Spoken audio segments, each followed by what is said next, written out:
हा जो पोलीस हाऊसिंगचा प्रश्न आहे, हे मुंबईतील सर्व पोलीस बांधवांना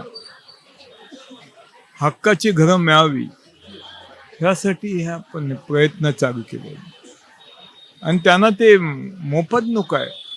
शासकीय भावामध्ये ते द्यायला त्यांची का अमाऊंट असेल ती द्यायला तयार आहे. फक्त ते देताना अधिकाऱ्याने हा विचार केला पाहिजे की तेवढं बँकेचं घेऊन त्यांना पास झालं पाहिजे. हा मुद्दा महत्वाचा आहे. नाही तर अमाऊंट सांगतील पण बँकेतून लोन मिळत नसेल तर एवढा पैसा आणायचा कुठून. देताना हा विचार करा की बँकेचं लोन सुद्धा ते पास झालं पाहिजे. आता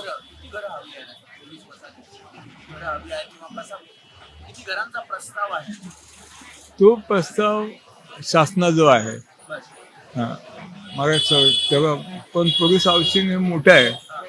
मुंबईतील पोलिसांना ही घरं द्यायची आहेत आणि हा इश्यू मोठा आहे.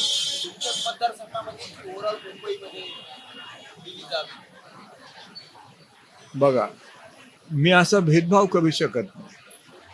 मी ज्या मतदारसंघातून निवडून आलो त्यावेळी त्यांना 1990ला मी शब्द दिला होता. त्यावेळी मी गृहमंत्री विलास सावंत काँग्रेसचे होते आणि त्यांना ते पोलिसांचे सुपुत्र होते. हे विशेष हा.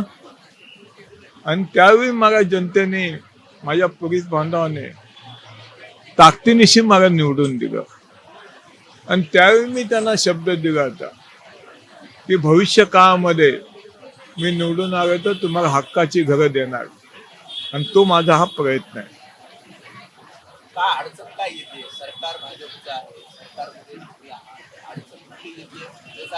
अडचण काय येते माहितीये तुम्हाला, एवढंच सांगतो.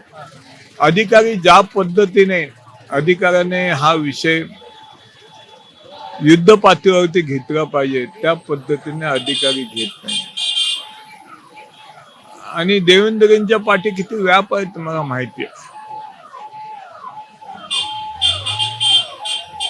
आणि अशा पण दिवस रात काम करणारी ती व्यक्ती आहे.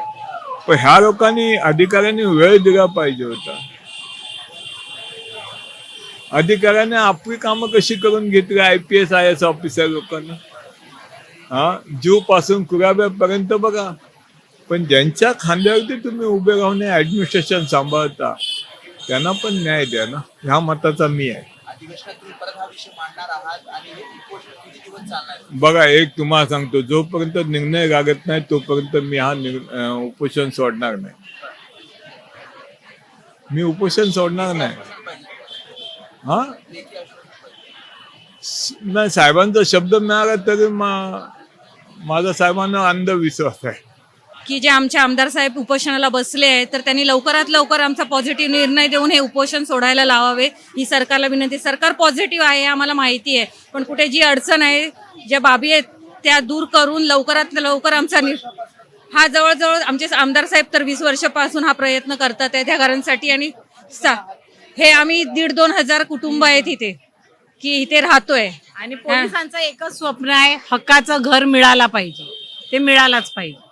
हे विनंती आहे आम्हाला सरकारला. ABP माझा, उघडा डोळे बघा नीट.